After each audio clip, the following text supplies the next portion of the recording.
Graça e paz. Amém. Amém. Louvores falam bastante de fé, né? Então, falar um pouquinho também sobre fé hoje. Vamos ler Tiago 2, do 14 ao 26. Tiago 2, do 14 ao 26. Diz assim: fé e obras. De que adianta, meus irmãos, alguém dizer que tem fé se não tem obras? Acaso a fé pode salvá-lo? Se o irmão ou irmã estiver necessitando de roupas e do alimento de cada dia, e um de vocês lhe disser, vai em paz, aqueça-se e alimente-se até satisfazer-se, sem porém lhe dar nada, de que adianta isso? Assim também a fé por si só, se não for acompanhada de obras, está morta.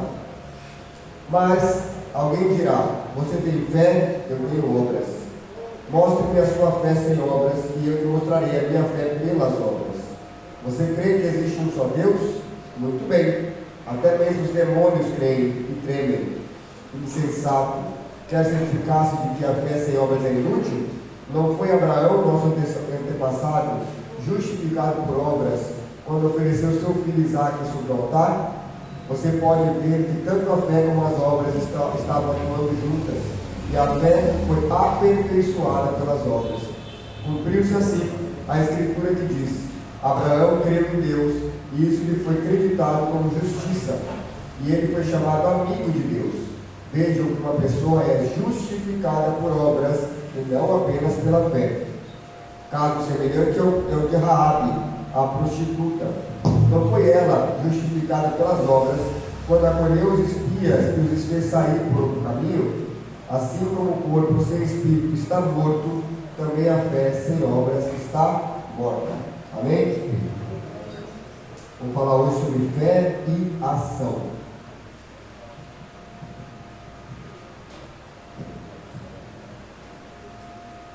Fé e ação. Hoje de manhã, meus irmãos, eu fui contemplado com uma metáfora.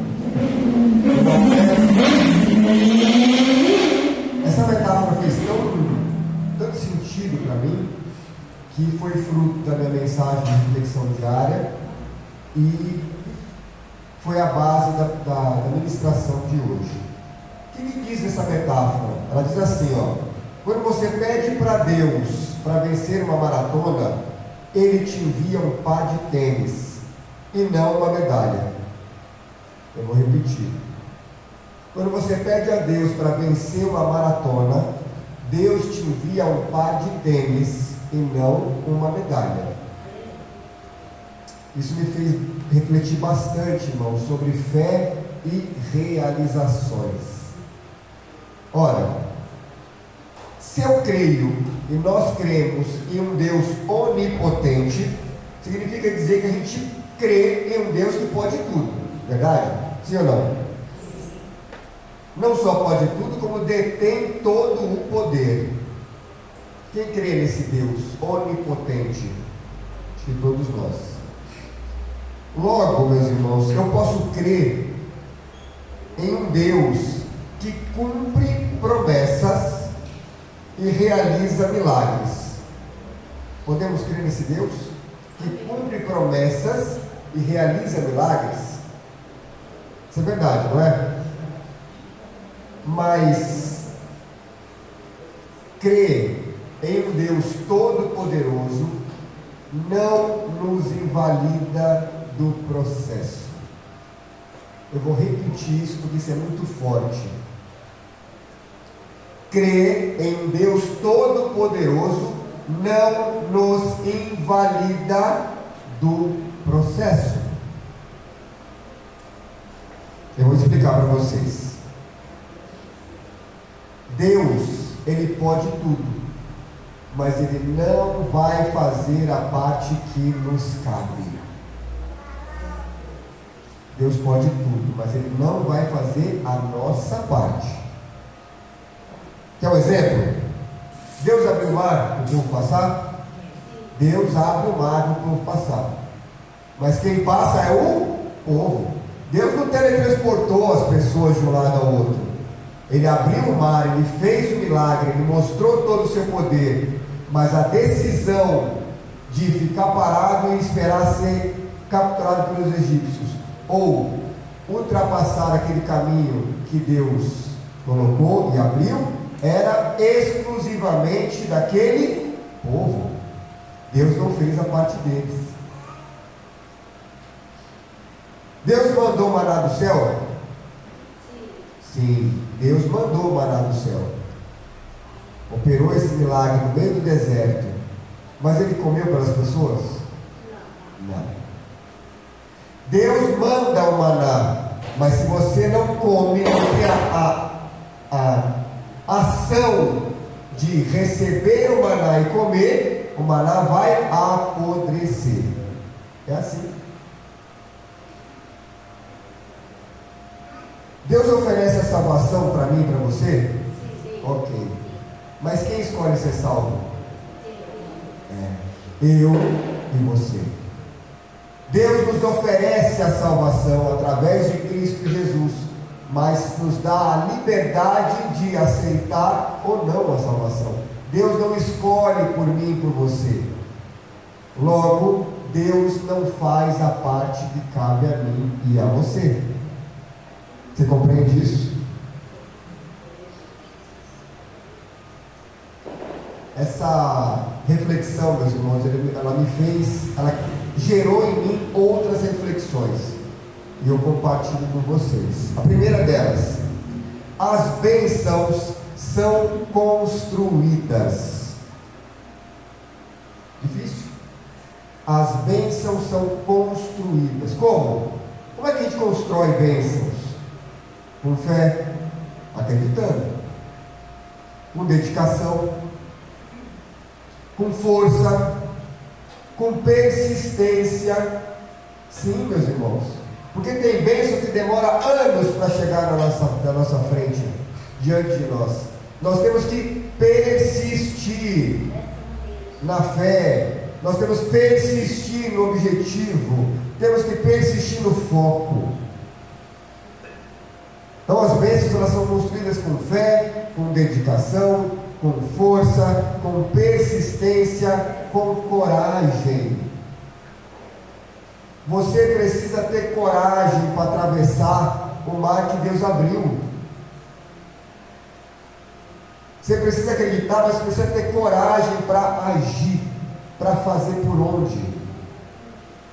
E sabe o que mais falta? O último elemento que falta nessa equação da construção das bênçãos: trabalho árduo. As bênçãos são construídas com trabalho árduo, com o suor da sua testa. É aí que Deus age. Deus facilita os caminhos. Deus te fortalece quando você fraqueja. Deus te recobra a confiança quando você está sem confiança, mas Ele não trabalha por você. Ele já está lá no futuro, a bênção já está preparada, mas Ele vai preparar você para chegar até lá. Então as bênçãos são construídas. Segundo ponto que me fez refletir: os milagres, eles são reais. Os milagres são reais, estão ao alcance das nossas mãos, mas somos nós que vamos até eles, não o contrário. Eu vou repetir: os milagres são reais, estão ao alcance das nossas mãos, mas eles não vêm até nós. Somos nós que vamos em direção a eles.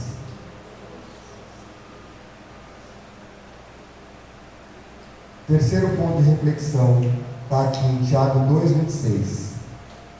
A fé sem ação é como um corpo sem espírito. Assim como um corpo sem espírito é morto, a fé sem obra, eu vou traduzir, a fé sem trabalho, a fé sem dedicação, a fé sem suor é morta.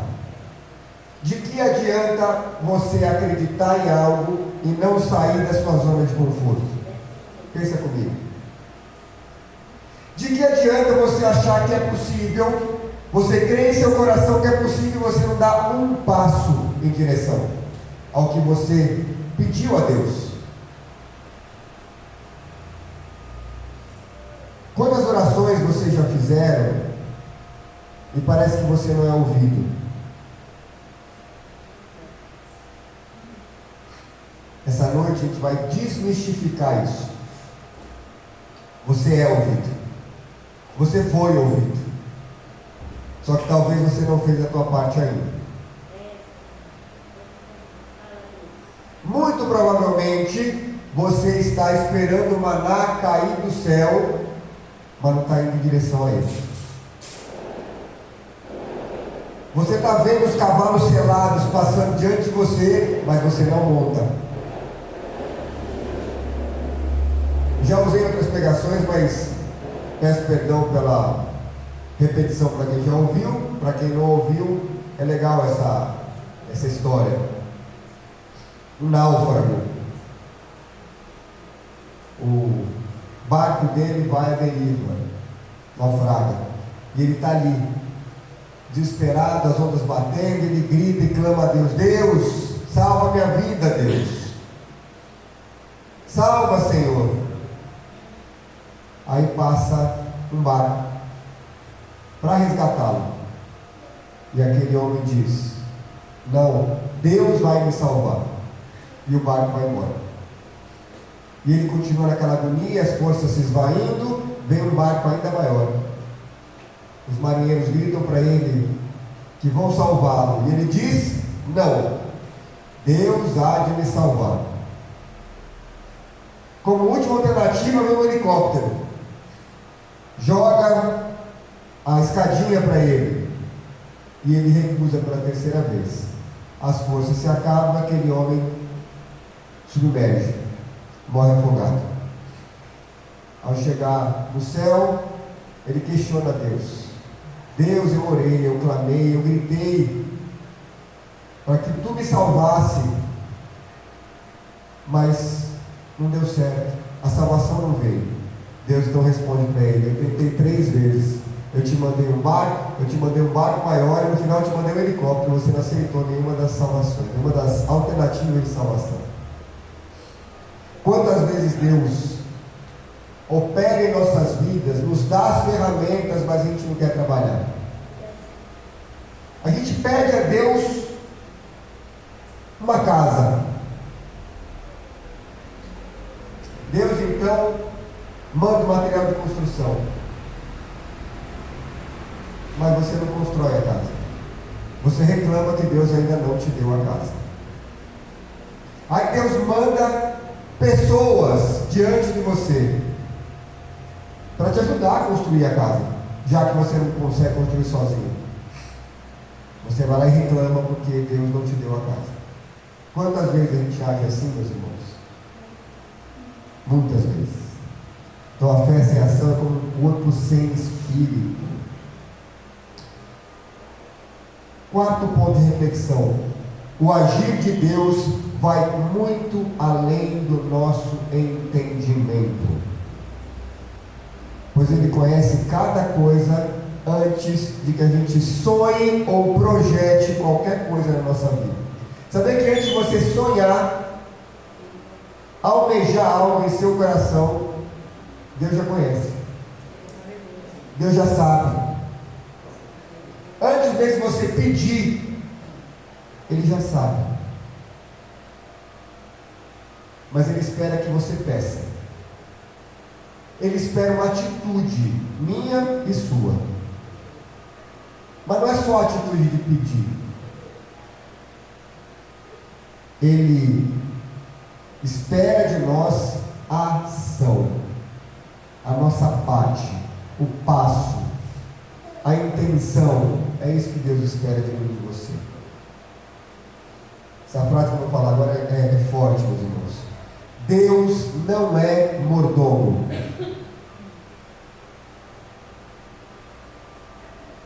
Deus não é nosso mordomo, que a gente pede e Ele dá, que a gente toca o sininho e Ele entrega. Deus não é nosso mordomo. Deus está muito mais para mim e para você como um pai zeloso. Quem aqui é pai e mãe sabe o que eu vou falar. Dá tudo de mão beijada para o filho, é bom? Não. Sabe por que não? Porque ele cresce. E vai chegar uma hora que ele vai ter que voar para fora do ninho, se virar sozinho, pagar pelos seus boletos, assumir a responsabilidade da vida adulta. Se você não prepara o seu filho desde quando ele é criança, você vai ter um marmanjo dentro de casa pro resto da vida. Você vai criar uma pessoa sem atitude, sem ação. Então Deus, Ele age na minha vida e na sua como um pai zeloso. Ele nos prepara para o que vem adiante. Ele não entrega nada de mão beijada, fácil. Deus se assemelha muito mais na minha vida e na sua como um treinador que acredita no seu atleta. Um treinador que acredita no seu atleta, ele exige desse atleta. Ele faz com que aquele atleta seja cada dia melhor. Ele faz com que aquele atleta busque superar os seus limites.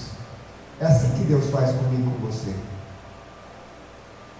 Ele nos prepara para que mais fortes, mais preparados, a gente possa conseguir ultrapassar limites.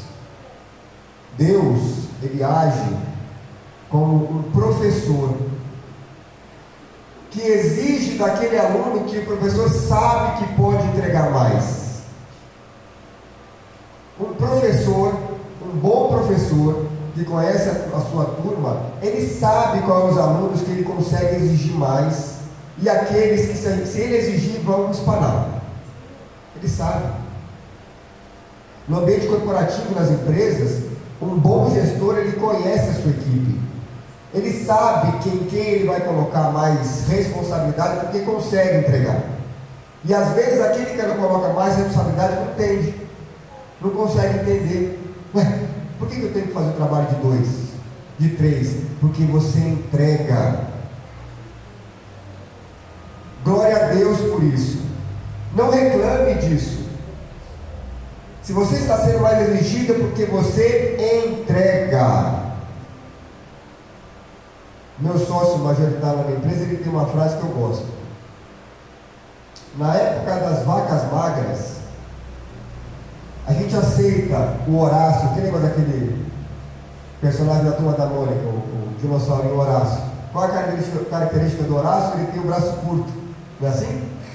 Então ele fala para mim, na época das vacas gordas, a gente aceita o Horácio gente boa porque ele alegra o ambiente. Mas quando as vacas emagrecem, a gente precisa de polvo. Gente multitarefa, gente que esteja no barco remando, que queira ajudar a gente a engordar as vacas de novo. Um bom gestor consegue identificar na sua equipe quem é o Horácio e quem é o polvo. Assim como o professor enxerga na sua classe aquele aluno que tem potencial. Então é ali que ele vai exigir. Deus age assim comigo e com você, porque Deus acredita no potencial meu e seu muito mais do que a gente mesmo acredita. Deus cria, identifica e potencializa talentos. Creia. Deus criou eu e você com talentos, dotado de dons e talentos. Nós já nascemos com isso. Todo mundo tem. Então não só Ele cria, Ele identifica os nossos talentos durante a vida. E Ele potencializa esses talentos. Deus potencializa o seu talento. Creia. Mas e quanto o tênis que Deus te dá ao invés da medalha? O que você entende disso? O que pode representar o tênis na sua vida? Você pediu para vencer uma maratona. Deus não te deu a medalha. Porque Deus sabe que a medalha é o final do processo. Deus te deu um tênis. Quais são os tênis que Deus coloca na minha vida e na sua? Em resposta às nossas orações.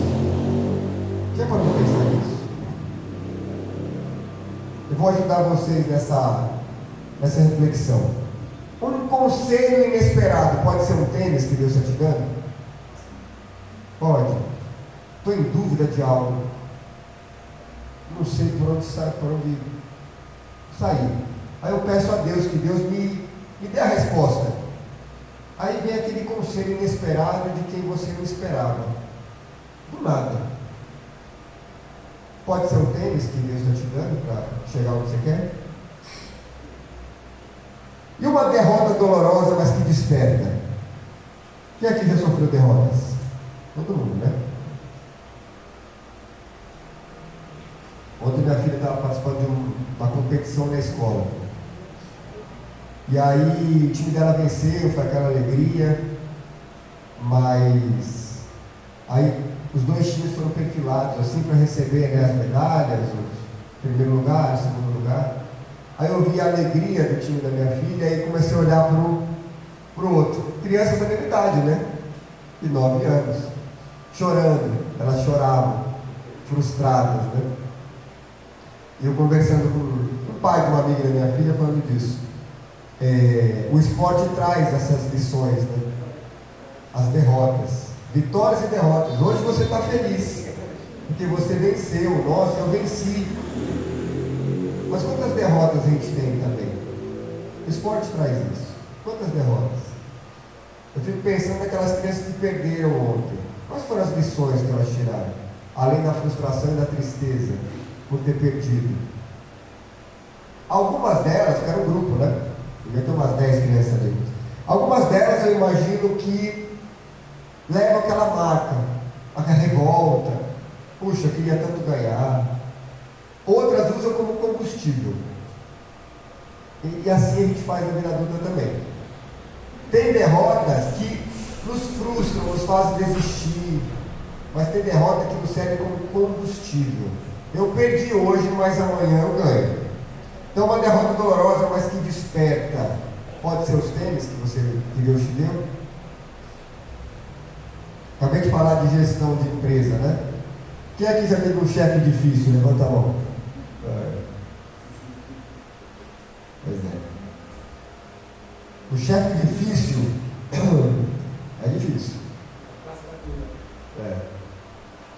Eu tive alguns, mas eu sou muito grato a Deus por cada um deles. Hoje, muito grato. Mas quando a gente vive o processo, tinha um que eu brincava, que quando eu ouvia a música do Fantástico, eu já começava a sentir dor de estômago. Porque segunda-feira eu tenho que encontrá-lo. Eu sabia que o chicote estralava ali. Mas sou muito grato a esse homem, porque ele me ensinou muito do que eu uso hoje. Do que se deve fazer e como não se deve fazer também. Porque é isso, né? O chefe difícil às vezes te ensina um outro caminho, né? Tinha chefe que tinha o dom de me sentir insuficiente, incompetente, sem dar uma palavra, só com atitudes. Mas eu sou grato também a esse, porque ele me deu casca. Talvez na posição que eu estou hoje, se eu não tivesse passado por cada um desses chefes difíceis, eu sucumbia na primeira curva, desistia, largava a mão. Mas cada uma dessas pessoas foram me aportando coisas importantes, que me fizeram crescer, fortalecer, aprender. Então o chefe difícil pode ser um tênis? Pode. E um professor severo? Quem aqui já teve um professor severo? Aquele que... o Gustavo levantou a mão, gostei. Aquele lá, Gustavo, que você pede meio ponto lá para passar de ano, o cara... Não, recuperação. Não é assim? Tem professor que é severo. Tem professor que é uma gente boa. Você chega lá, professor, faltou um ponto só. O professor vai lá, faz choro e tal. Tem outros que não. Faltou 0,25, você vai para a recuperação. Sabia que às vezes o professor severo, ele vai fazer você crescer muito mais do que o gente boa que te deixou passar? Ele te ensina mais. Então o professor severo, pode ser um par de tênis que Deus te deu, que você pediu para chegar onde você quer. Quem aqui já teve, é difícil a palavra para cristão, né? Mas quem aqui já teve inimigos? Gente que persegue, todo mundo. Aquela pessoa que olha para você com inveja, que te persegue. Parece que tem uma câmera em cima de você, esperando o primeiro escorregão para ir lá e puxar o tapete. Para não usar a palavra inimigo, vamos falar oponente. Vamos falar oponente poderoso. Pois é. Às vezes o inimigo faz você ficar lerdo, esperto. O perseguidor faz você correr mais rápido. Faz você querer ser melhor, muito mais do que aquele amigo que te dá tapinha nas costas. E um desafio inesperado. Está tudo indo tão bem. Está tudo tão tranquilo. De repente a vida te impõe aquela luta. Todo mundo passa por lutas. Todo mundo tem desafios na vida. Mas o desafio nos faz crescer. Quando eu estava escrevendo essa palavra, Deus me mostrou um saltador de vara. Sabe aquele salto com vara nas Olimpíadas? Deus me mostrou um saltador com vara. Aí fiquei pensando e falei, entendi. Como é que é a competição de salto com vara na Olimpíada? Ganha quem pula mais alto, né? Muito bem. Mas começam com 20 competidores. Aí eles colocam lá o sarrafo a 5 metros de altura. Aí dos 20, 18 conseguem pular. Você tem 3 chances, né? 18 conseguem, 2 não. E aí cada fase vai eliminando. Até que chega na final com 2, 3. E eles vão subindo o sarrafo, né? Quando um competidor tem um outro competidor muito bom ali disputando com ele, vai forçando a barra para ver quem consegue ultrapassar os limites. Então Deus às vezes coloca desafiantes, oponentes, desafios do tipo, puxa, ele pulou 6,15 metros. Eu nunca pulei 6,15 metros, mas eu vou treinar porque eu quero vencer, eu quero saltar 6,15 metros. Vamos falar da vida profissional. A vida profissional, meus irmãos, é como subir uma montanha. Quanto mais você vai chegando perto do cume, menos espaço tem. Na base você tem muito espaço, cabe muita gente. Cada degrau que você vai subindo, vai sobrando menos espaço. A pirâmide. Daí que você chega na ponta da pirâmide, você só fica sozinho. Não tem espaço para dois. Então, às vezes, um dia na sua vida você sonhou, puxa, eu queria chegar no alto da pirâmide. Deus então te manda trabalho, Deus te manda desafio, Deus te manda situações difíceis, Deus te testa para te forjar a subir e chegar onde você quer. Uma queda que machuca pode ser o par de tênis que Deus te pediu? Pode. Hoje minhas filhas pequenas em casa, e a Camila te fala, não sobe aí, não faz, cuidado, não pega e tal, não mete o dedo. Entra no ouvido e sai no outro. A gente briga, a gente fica com raiva, a gente orienta e elas continuam fazendo. Porque criança é assim, né? Desce os limites. Quando é que aprende? Quando se machuca. Quando se machuca. A Liz outro dia encostou o dedo no fogão da avó lá, no forno. Outro dia. E a gente vivia falando, Liz, sai de perto, Liz não encosta, Liz isso, Liz aquilo. Até que um dia ninguém viu, ela foi lá e pula. Colocou a mão. Queimou. Pergunta se ela colocou o dedo de novo lá. Nunca mais. Então Deus faz isso comigo, com você também. Às vezes ele alerta, ele olha e fala, olha, não põe a mão no forno que vai queimar o seu dedo. Você vai lá e coloca, queimou, tá bom, aprende. Olha, não corre. A Luísa, minha filha mais velha, não corre. Não corre, você vai machucar, não corre, você vai cair. Ela corre. e cai, e rala o joelho, e dói, e chora, aí ela aprende. Então Deus às vezes permite que a gente se machuque para a gente aprender. E um não, aquele não bem dado. Todo mundo recebeu um não na vida, né? Hã? Aquele não. Pode ser o par de tênis que você quer? A porta fechada. Mas eu queria tanto aquele emprego. Eu me vi ali. Mas a porta se fecha. E você não entende. Você se frustra. Você fica triste. Você olha para os céus e fala: mas eu queria aquela porta, Deus. É um par de tênis que Deus está te dando para que você se prepare, treine, pratique, fique bom, para quando você estiver bom, aí Ele abre a porta de novo para você. Deus sabe que você não está preparado para aquela porta ainda. Então Ele te dá um par de tênis para você treinar e chegar lá. Você chega. Existem muitos outros exemplos, meus irmãos, que você pode identificar na sua vida. Mas os tênis, eles representam os aditivos que Deus permite para que eu e você possamos calçar. Os tênis são a metáfora dos aditivos que Deus permite na nossa vida para que a gente calce. Sabe o que quer dizer calçar os tênis? Assimilar o que Deus quer de mim e de você. Sabe o que Ele quer? Que a gente treine, que a gente persista, que a gente sue bastante pelo que a gente quer conquistar. Deus quer suor de mim e de você também. O suor representa o trabalho, o esforço. Falar para os jovens agora isso. Eu sou de uma geração, estou mais perto dos 50 do que dos 40.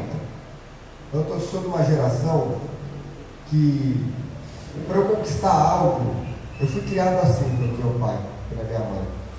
Você quer algo, corra atrás. Se esforce. Entenda que a vida é feita de degraus. Então você vai subir o primeiro, você se fortalece, sobe o segundo, se fortalece, até onde Deus te permitir chegar. Eu vejo hoje, principalmente na minha empresa, que eu tenho contato com mais jovens, eu vejo uma geração imediatista. Eu vejo uma geração que não respeita os processos, não entende os processos, não quer entender os processos, porque eles, não é culpa deles, porque eles nasceram em uma era onde tudo está na palma da mão, tudo é rápido. A irmã Perpétua, que está aqui na minha frente, a irmã Perpétua cresceu em um mundo onde ela é acostumada a entender que há tempo para todas as coisas. A minha geração é uma geração que já sofreu um pouco mais de pressão da mídia, principalmente. Conquista, consuma, vá, corra, seja o número 1. A gente recebeu isso, talvez muito mais do que a geração da irmã Perpétua. Mas essa geração de hoje sofre uma pressão absurda do que está ao redor. Então não há mente que aguente. É muita pressão para ser o melhor, para conseguir, para mostrar para os outros que é próspero. Não é para mostrar para si mesmo. É para mostrar para os outros, postar no Instagram que, ó, estou bem, estou por cima da carne seca.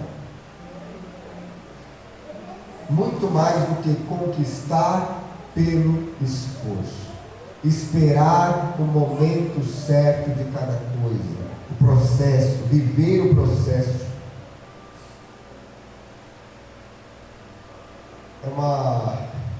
É um mundo difícil de se viver hoje. Aí eu vejo influenciadores. Vou dar um exemplo do Whindersson Nunes. Acho que vários de vocês vão saber quem é. Rapaz do Piauí, pobre, sem beber, e virou influenciador digital. O cara ficou multimilionário. Avião, shows. Saiu daqui para cá, meteórico, né?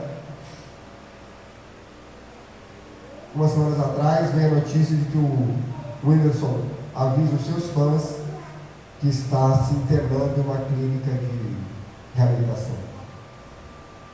E eu ouvi uma frase do Whindersson Nunes que me marcou. Eu tenho tudo, mas eu não tenho nada. Eu me sinto vazio. Eu conquistei tudo que muito mais do que eu sonhei um dia, mas eu me sinto vazio. Quantos outros estão assim hoje? Porque não faz sentido. Não é aí que mora a felicidade, não é aí. É triste isso. Mas voltando para cá, Deus nos prepara para quando chegar a hora certa. Quando chega a hora certa de acessar a conquista, nós estamos preparados para acessar a conquista. Assim como Salvador com vara. Se eu hoje for pegar uma vara e querer saltar, a vara não sai nem do chão. Porque eu não sei, não sou treinado. Talvez se eu praticar, eu vou conseguir saltar, não no nível do atleta profissional, mas vou conseguir. Treinei, aprendi a técnica. Mas para eu ser campeão olímpico, existe um processo. E esse processo exige preços, cobra preços e exige renúncias. Eis aí uma peça importante nessa equação. O que você está disposto a renunciar? Para você conquistar a medalha que um dia você ajoelhou e pediu para Deus. Esse é o problema. Muitos querem, poucos querem pagar o preço. Você pediu um milagre? Faça por onde? Você quer uma bênção? Corra em direção a ela e não retroceda. Você pediu uma bênção a Deus, corra em direção a ela e não retroceda, não volte para trás. Agora é o ponto. Quem aqui quer transformação? Levanta a mão. Quem quer transformar? Me ajuda. Quem quer se transformar? Vários. Agora pare e pensa comigo. Por que você quer se transformar? Quem quer se transformar é porque não está satisfeito com o que é. Quem quer se transformar é porque não está plenamente satisfeito com o que é. Ou com o que tem. É porque quer chegar em outro lugar que hoje não está. É isso que é a transformação. Mas se você quer se transformar, suporte o processo. É aí que está o negócio. Eu quero ter um corpo, quero ter um shape, né? Que eu falo hoje. Quero estar no shape. Você está disposto a fazer dieta, treinar todo dia, sentir dor, se lesionar, ter disciplina, acordar cedo? Está disposto? Abrir mão sei lá, de alimentos que você gosta? Dormir diferente, recusar convite de amigos para comer aquela pizza no final de semana? Está disposto? Quer transformação? Suporte o processo. Por quê? Porque mudar cobra preço. Se transformar cobra preço. Crescer dói. Dói. Crescer dói. Muito às vezes. Eu queria tanto crescer. Está disposto a aguentar a dor do processo?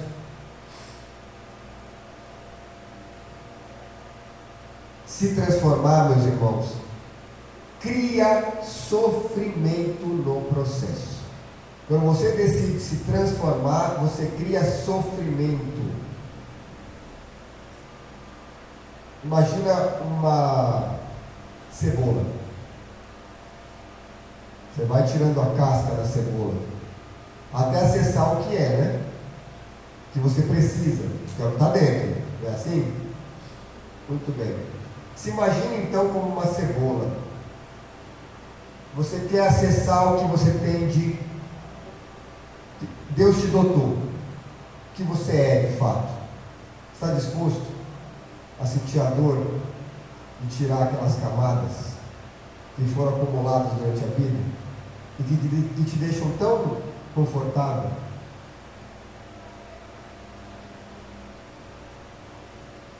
Subir no palco e ter os holofotes sobre você pode parecer prazeroso, mas quando você sobe no palco e chama a atenção para si próprio, porque é isso, quando você decide se transformar, a irmã Marlene estava aqui no púlpito falando da transformação do pastor. O pastor era um homem sério, sisudo, e de repente ele faz uma virada de 180 graus, se torna um homem leve, alegre, feliz. Ela estranhou. Não só estranhou, como reclamou. Não só reclamou, como rejeitou a transformação. Então, quando a gente decide se transformar, a gente não cria sofrimento só para nós mesmos. Quando a gente decide se transformar, a gente cria sentimentos de revolta e rejeição de gente que está ao nosso redor. Decide mudar de vida, para você ver quantos amigos ficam. Decide mudar de vida, para você ver quantos amigos ficam do seu lado. Decide se transformar, para ver se você não causa um reboliço dentro da sua casa. Porque os primeiros que vão estranhar, reclamar e rejeitar são os de dentro de casa. São aqueles que vivem junto com você e não aceitam a transformação e a mudança. Estava bom agora. Antes estava bom, porque ali estava sob o meu controle, né? Sob a minha jurisdição. Fazia do jeito que estava bom para mim, confortável. Agora, virou? Sim, meus irmãos. Se transformar cria sofrimentos no processo, não só para você, mas para o seu todo. Agora, qual é o desafio? Qual é o desafio que a gente leva dessa mensagem de hoje? O primeiro desafio é identificar se você está calçando os tênis que Deus te concedeu. Olhar para baixo e ver se você está calçando tênis. Essa é a primeira. Primeiro desafio. Se você identificou que você está calçado com tênis, ou seja, você entendeu que Deus te mandou a ferramenta que você precisava para mudar, para começar um processo, esse é o primeiro passo. Então o segundo é saber se você está pronto para iniciar o processo. Você decide começar a correr. Eu vou correr 3, 4 vezes por semana, vou no Ibirapuera, vou começar as corridinhas. Muito bom. Aí você vai lá na loja e compra um tênis.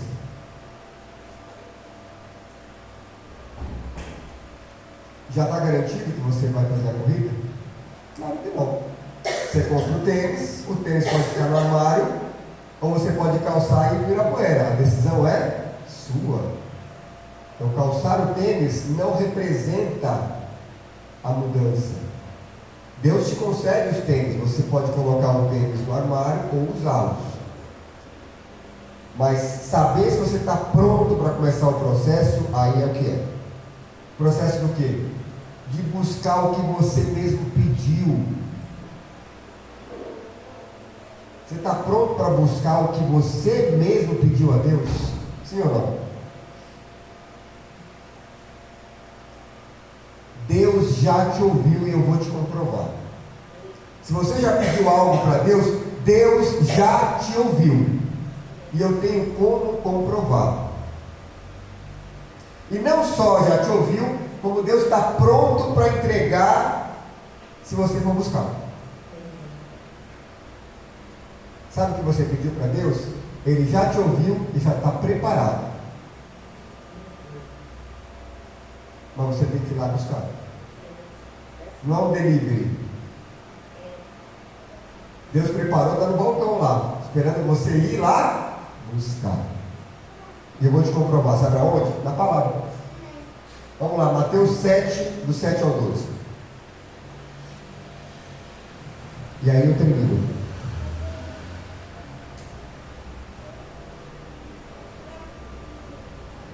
Quem falou em Mateus 7, 7? Quem falou? Jesus.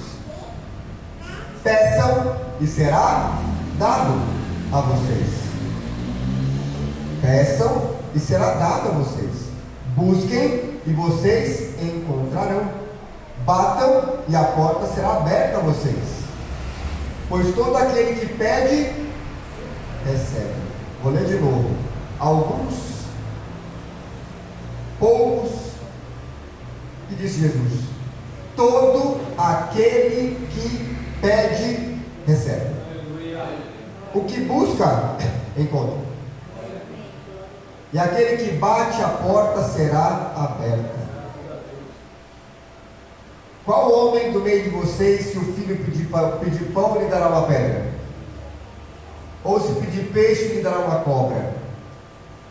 Portanto, se vocês, apesar de serem maus, sabem dar boas coisas aos seus filhos, quanto mais o seu Pai, que está nos céus, dará coisas boas aos que lhe pedirem. Ele vai conceder. Ele já concedeu, mas não antes de você merecer e buscar. Olha que revelação essa.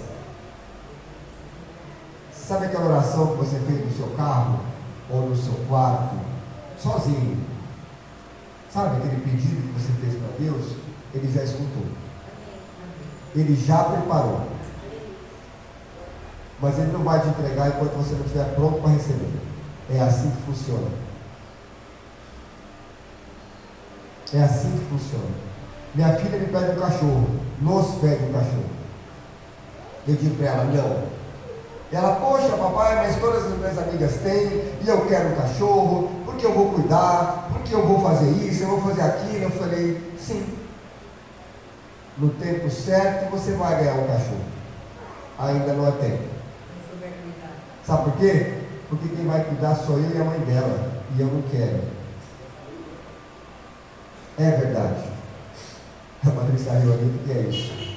Eu não quero essa responsabilidade.